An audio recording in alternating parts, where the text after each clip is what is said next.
فلا اقسم بمواقع النجوم وانه لقسم لو تعلمون عظیم انه لقرآن کریم، یہ بہت باعزت قرآن ہے، فی کتاب مکنون، ایک چھپی ہوئی کتاب میں ہے، لا یمسہ الا المطہرون، اسے چھو ہی نہیں سکتے مگر انتہائی پاک ہستیاں۔ اس کے کیا معنی ہے؟ پہلی بات تو ہمیں معلوم ہو گئی، مراد فرشتے ہیں، بے ایدی سفرۃ کرام بررہ، اسی کی شرح ہو رہی ہے نا۔ اسی سے ایک فقہی مسئلہ نکالا گیا کہ بغیر وضو کے ہاتھ نہ لگاؤ، لیکن اس کا اصل مفہوم کیا ہے وہ سمجھیے۔ قرآن کی روح تک کوئی نہیں پہنچ سکتا جب تک کہ تزکیہ نفس نہ ہو گیا۔ اگر حب مال، حب دنیا، حب جاہ، حب شہرت، اگر یہ تمام محبت نے دل سے نکل نہ جائیں تو قرآن کی روح تک آپ کی اپروچ نہیں ہوگی۔ مولانا روم نے کہا ہے، اگرچہ ذرا میں سمجھتا ہوں کہ انہوں نے بہت سخت الفاظ استعمال کیے ہیں، ماز قرآن مغزہا برداشتے استخاں پیش سگا انداختے، ہم نے قرآن سے اس کا مغز لے لیا ہے، جو ایسنس ہے وہ کھینچ لیا ہے، ہڈی کا گودا جو ہے وہ ہم نے نکال لیا ہے، ہڈیاں ہم نے پھینک دی ہیں کتوں کے سامنے جو لڑ رہے ہیں۔ علم کلام کا مسئلہ ہے صفات حق حق سے جدا یا عین ذات، قرآن مخلوق ہے یا نہیں ہے، غیر مخلوق، اور بڑے بڑے ہو رہے ہیں اس کے اوپر، یہ کتے لڑ رہے ہیں ان ہڈیوں کے اوپر۔ ہم نے اس میں سے اصل شے نکال لی، وہ کیا ہے؟ اللہ کی محبت، اللہ کی معرفت، یہ ہے اصل شے۔ معاذ قرآن مغزہ برداشتے استخاں پیش سگا انداختے۔ تو جب تک انسان کا باطن پاک نہ ہو جائے وہ قرآن کے چھلکوں سے کھیلتا رہے گا، چاہے وہ کہنے کو مفسر ہو، قرآن کے باطن تک کبھی نہیں پہنچے گا۔ فی کتاب مکنون لا یمسہ الا المطہرون تنزیل من رب العالمین، یہ تھوڑا تھوڑا کر کے اتارا گیا ہے رب العالمین کی طرف سے۔ انزال کے معنی ہے دفعتاً اتار دینا۔ لیلۃ القدر میں آیا انا انزلناہ فی لیلۃ القدر، رمضان کے بارے میں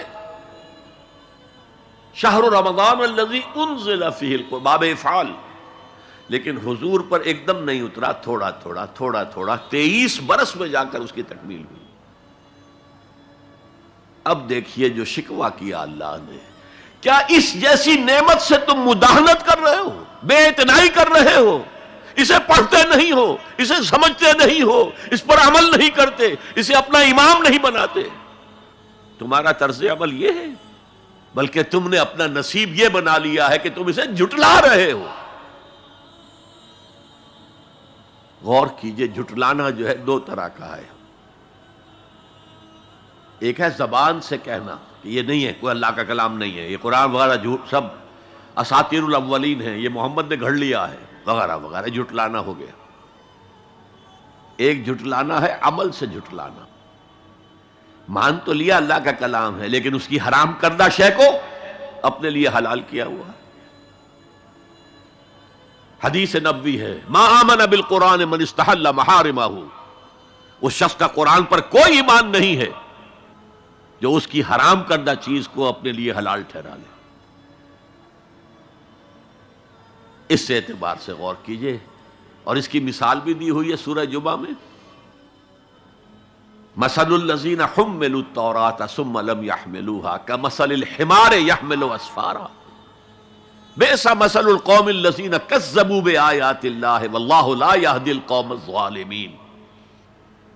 مثال ان لوگوں کی جو حامل تورات بنائے گئے تھے اور پھر انہوں نے اس کی ذمہ داری کو ادا نہیں کیا، اسے قائم نہیں کیا، اس کے احکام پر عمل نہیں کیا۔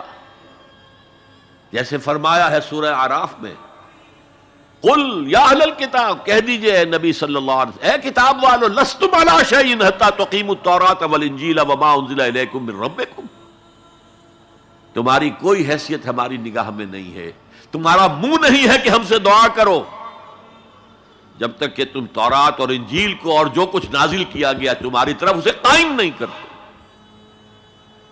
آج اللہ ہماری دعائیں نہیں سنتا، 30 لاکھ جا کر حج کرتے ہیں، دنیا کے حالات میں کوئی ذرہ برابر فرق آتا ہے؟ اول تو حرام کی کمائی سے حج ہو رہا ہے، تو حج ہے ہی نہیں سرے سے، جو کچھ کرتے گئے تھے سودی کاروبار وہی آ کر دوبارہ شروع کر دیا، سرکاری ملازم تو جو رشوت پہلے لے رہے تھے اس کے بعد آ کر شروع کر دی۔ یہ کیا ہے؟ یہ تکذیب بالعمل ہے، جھٹلانا ہے۔ تم نے اپنا نصیب یہ بنا لیا ہے کہ تم قرآن کو جھٹلا رہے ہو، جیسے کہ انہوں نے جھٹلایا تھا۔ مثل الذین حملوا التوراۃ ثم لم يحملوها كمثل الحمار يحمل اسفارا، ان کی مثال ان گدھوں کی سی ہے جن پر کتابوں کا بوجھ لاد دیا گیا۔ مکالمات فلاں تم گٹھڑی باندھ کر گدھے کے اوپر رکھ دیجئے تو کیا وہ واقعی منطقی اور فلسفی بن جائے گا؟ یہ مثال اللہ دے رہا ہے۔ اور یہ مثال کیوں دی گئی ہے؟ اس آئینے میں ہمیں ہماری تصویر دکھائی گئی ہے۔ تم اگر قرآن کا حق ادا نہیں کر رہے تو تمہاری مثال وہی ہے جو یہود کی تھی۔ بئس مثل القوم الذین کذبوا بآیات اللہ، بری مثال ہے اس قوم کی جس نے اللہ کی آیات کو جھٹلایا۔ تو زبان سے تو یہودیوں نے کبھی نہیں جھٹلایا تورات کو، عمل سے جھٹلایا ہے۔ هي الحلقات تحفظني بآيات من القرآن، هي الحلقات تملأني بحب المصطفى العدنان.